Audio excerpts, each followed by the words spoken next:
Hello students. आज के इस वीडियो में हम कवर करने वाले हैं स्कोप ऑफ एजुकेशन के बारे में।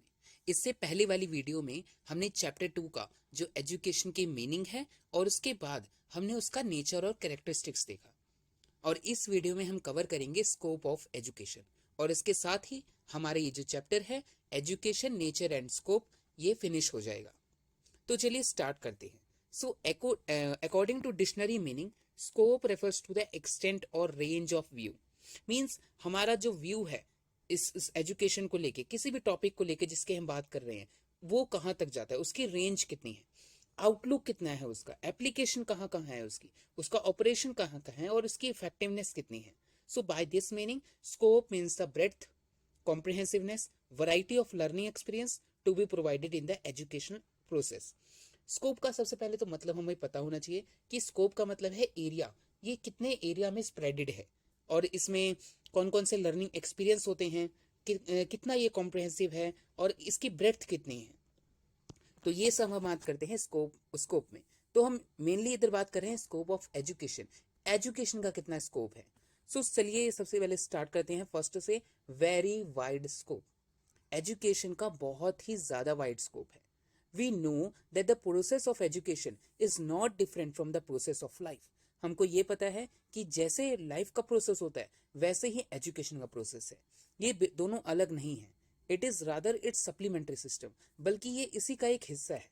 So the scope of education will be the entire field of life of man, and the problems of education will be the problems of life. तो इसका मतलब क्या है कि जो स्कोप ऑफ एजुकेशन है वो हमारी पूरी एक इंसान की, एक इंडिविजुअल की लाइफ का ही एक हिस्सा है, और ये जो हमारी एजुकेशन की प्रॉब्लम है ये हमारी लाइफ की प्रॉब्लम्स है। So the scope of education is very wide and long, इसलिए हम कह सकते हैं इसका जो स्कोप है काफी वाइड है, काफी लॉन्ग है। As wide as the world and as long as the history of a man on the earth. कितना लॉन्ग है, कितना वाइड है, जितनी ये पूरी दुनिया है, और कितना लॉन्ग है जैसे हमारी इंसानों की हिस्ट्री है। तो इसलिए एजुकेशन का नेचर कैसा है, वेरी वाइड स्कोप है इसका।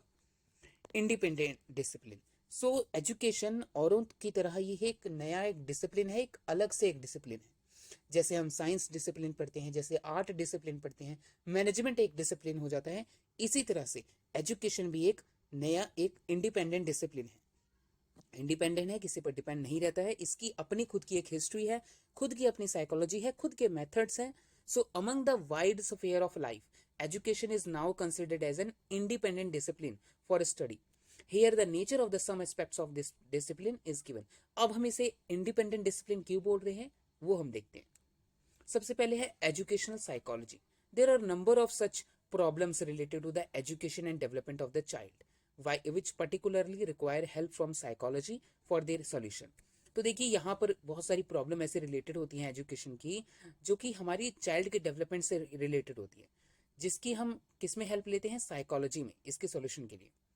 So educational psychology studies physical and mental development of children, their personality, intelligence, capacity, aptitude, memory, imagination, motivation, social and community development। तो ये सारे जितने भी एरियाज हैं ये हम एजुकेशनल साइकोलॉजी के अंदर स्टडीज करते हैं। It also studies different forms of learning methods and condition of learning. Means अलग अलग लर्निंग के मेथड्स कौन कौन से हैं, लर्निंग की कंडीशंस क्या क्या हैं, ये हम कहाँ करते हैं, एजुकेशनल साइकोलॉजी में। नेक्स्ट है एजुकेशनल फिलॉसफी। जैसे इसकी साइकोलॉजी है वैसे ही फिलॉसफी है। So under educational philosophy mainly the aims of education and their nature and related problems are studies. तो जब हम एजुकेशनल फिलॉसफी की बात कर रहे हैं तो इसमें हमारे एजुकेशनल एम्स आ जाएंगे, इसका नेचर आ जाएगा, और इसकी प्रॉब्लम्स आ जाएंगी इससे related. So in its nature, purpose, need and importance of education along with the relation between philosophy and education। इसके साथ साथ हम ये भी देखते हैं फिलॉसफी और एजुकेशन के बीच का रिलेशनशिप कैसा है। Impact of philosophy and education and different educational believes are studies, कि हमारा फिलॉसफी का एजुकेशन पे क्या इम्पैक्ट होता है, और हमारे अलग अलग कौन कौन से एजुकेशनल बिलीव्स हैं उसको हम स्टडी करते हैं। नेक्स्ट है एजुकेशनल सोशियोलॉजी।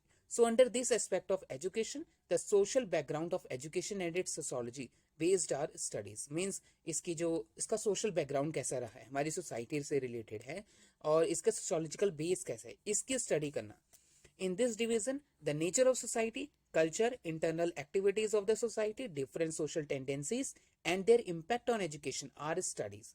तो इसलिए जो सोसाइटी की अलग अलग एक्टिविटीज होती हैं, अलग अलग सोशल टेंडेंसीज होती हैं, और हमारी जो एजुकेशन का इम्पैक्ट क्या है, तो उसको हम स्टडी करते हैं। So the process of socialization, relationship between culture and education, society and education are also form part of the division. तो एक सोशलाइजेशन प्रोसेस क्या होता है किसी भी एक पर्टिकुलर सोसाइटी में, हमारे कल्चर और एजुकेशन के बीच में रिलेशनशिप क्या है, सोसाइटी और एजुकेशन के बीच का रिलेशनशिप क्या है, वो हम इसमें देखते हैं। नेक्स्ट है educational administration. So this aspect of education studies principle and problems concern with the educational administration. तो जो हमारी प्रिंसिपल्स हैं और प्रॉब्लम्स रिलेटेड टू हमारी एडमिनिस्ट्रेशन से रिलेटेड है, ऑफिशियल रिलेटेड है, वो सारी चीजें हम इसमें डिस्कस करते हैं। It include establishment of schools, means कहाँ स्कूल हमें बनाए जाने चाहिए, इसका जो मैनेजमेंट है, इसका सुपरविजन एंड कंट्रोल, इसका inspection system, appointment of managers, teachers, principles and other employees, इनकी सैलरी कितनी होगी, इनकी वर्किंग कंडीशंस कैसी होगी, ये सारा कुछ हम इसमें डिसाइड करते हैं। So this branch also discuss conforming of education to current social needs. तो ये क्या करता है, हमारी करंट जो सोशल नीड है उसको भी पूरा करने के लिए हेल्पफुल करता है। इक्वालिटी ऑफ एजुकेशनल अपॉर्चुनिटीज, कि सभी को बराबर का मौका मिले। Health and hygiene for students, और बच्चों की सेफ्टी का, हेल्थ का, हाइजीन का ख्याल रखा जाए। एंड चेंजेस रिक्वायर्ड, मीन्स जो भी प्रेजेंट के अकॉर्डिंग चेंजेस होने चाहिए वो हम उसका ख्याल रखते हैं इस चीज में। नेक्स्ट है history of education. So this is an important aspect of education. The history of education helps in knowing the early educational thoughts and in solving different educational problems. तो जैसे हर एक चीज की हिस्ट्री होती है, इसी तरह से एजुकेशन की भी अपनी एक हिस्ट्री है।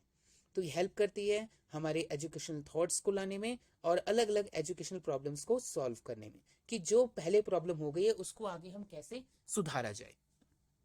Next, teaching methods. तो so this branch studies methods of teaching of different subjects, कि अलग अलग सब्जेक्ट को पढ़ाने के अलग अलग तरीके कौन से हैं। For different subjects different teaching methods are required through there may be some common thing in them. मतलब एक चीज तो कॉमन होती है लेकिन अलग अलग सबके लिए मेथड अलग होती है। It mainly discuss the nature of teaching of different subjects, need and AIIMS of teaching, text books, teaching and learning activities, evaluation of success and failure of teaching that subject. तो ये सारी की चीजें हम कहाँ डिस्कस करते हैं, इसके अलग अलग सब्जेक्ट्स, इनके needs, AIIMS of teaching, text books, teaching and learning activities, और इवेल्युएशन, मेनली जो प्रॉब्लम कहाँ होती है इवेल्युएशन में, उसको स्टडी करना। नेक्स्ट है comparative education. So this branch makes a comparative study of the educational system of the other countries. तो क्या करते हैं हम, कंपैरेटिव स्टडीज भी करते हैं दूसरी कंट्रीज से कंपैरिजन करके। So this studies enable us to know the difference existing in the various systems, equalities and inequalities and the reason there of and the impact each is making on another. Means दूसरी अगर country की बात करें तो और हमारी country की, इन दोनों में क्या डिफरेंस आ रहा है, कौन कौन सी इक्वालिटीज और इनइक्वालिटीज हैं, कौन कौन से रीजन हैं इसके पीछे, इसके इम्बैलेंस होने के। सो ये सारी चीजें हम कंपैरेटिव एजुकेशन में देखते हैं।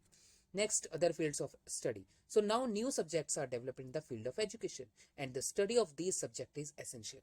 देखिए जैसे जैसे टाइम के अकॉर्डिंग, जैसे जैसे हम टेक्नोलॉजी और साइंस की तरफ बढ़ रहे हैं, हमारे एजुकेशन में नए नए फील्ड के सब्जेक्ट्स आ रहे हैं।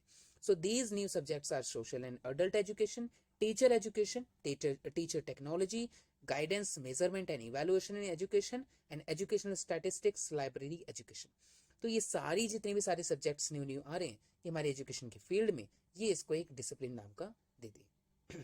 नेक्स्ट है educational problems. So there are number of educational problems and they go on increasing as well. तो देखिए कई तरह की ऐसी प्रॉब्लम्स होती है हमारे एजुकेशन से रिलेटेड, और ये दिन ब दिन बढ़ती ही जा रही है। Some examples are problems at different levels of education. अलग अलग जो लेवल है, प्राइमरी है, सेकेंडरी है, सीनियर सेकेंडरी, हायर है, और जैसे पीएचडी है, उसमें अलग अलग प्रॉब्लम्स आ रही हैं। उनके रेमेडीज, उनका जो बेसिक कॉज है, कारण क्या है उसका, and means of removing them, और उनको कैसे हटाया जाए।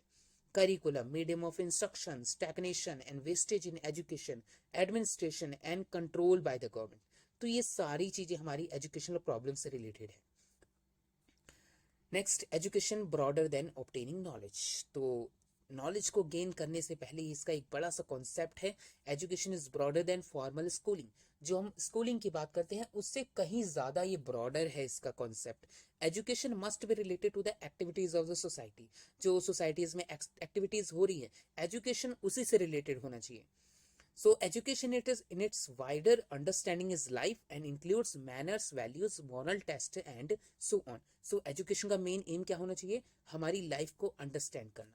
ठीक है, इसमें हर एक चीज इंक्लूड होनी चाहिए, चाहे वो सोसाइटी से रिलेटेड मैनर्स हो, वैल्यूज हो, मॉरल्स हो, टेस्ट हो एंड सो ऑन।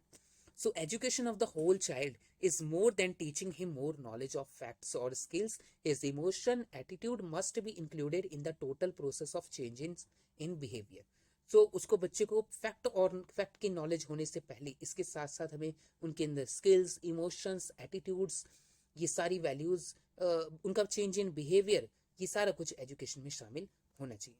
नेक्स्ट है जॉन स्टीवीज व्यूज। तो इनके according the function of education is to help the growing of the helpless young animal into happy, moral and efficient human being.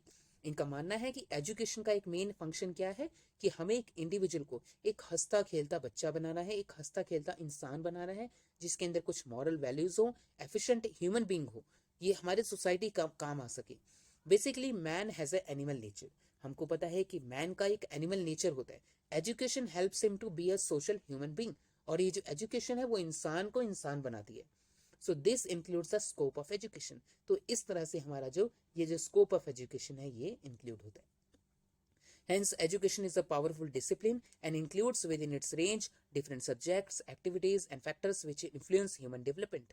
तो education एक powerful discipline है, इसकी बहुत सारी ranges हैं, इसके अलग अलग सब्जेक्ट्स हैं, अलग अलग एक्टिविटीज हैं और कुछ फैक्टर्स भी हैं जो कि इन्फ्लुएंस करते हैं हमारी ह्यूमन डेवलपमेंट को। So the modification of human behaviour is done by education. तो हम ह्यूमन का जो बिहेवियर है उसको कैसे मॉडिफाई कर सकते हैं, एजुकेशन के जरिए। It includes everything of human life and every aspect of social structure. तो इसमें हर एक क्या आ जाएगा, ह्यूमन लाइफ की हर एक चीज आ जाएगी, हर एक सोशल स्ट्रक्चर को हम उसमें इंक्लूड करेंगे। दस the scope of education is very wide and it's theme is life.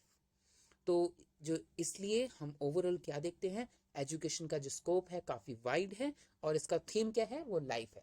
जिससे लाइफ एक प्रोसेस है वैसे ही एक एजुकेशन भी एक हमारी लाइफ का एक हिस्सा है। So this is all about scope of education.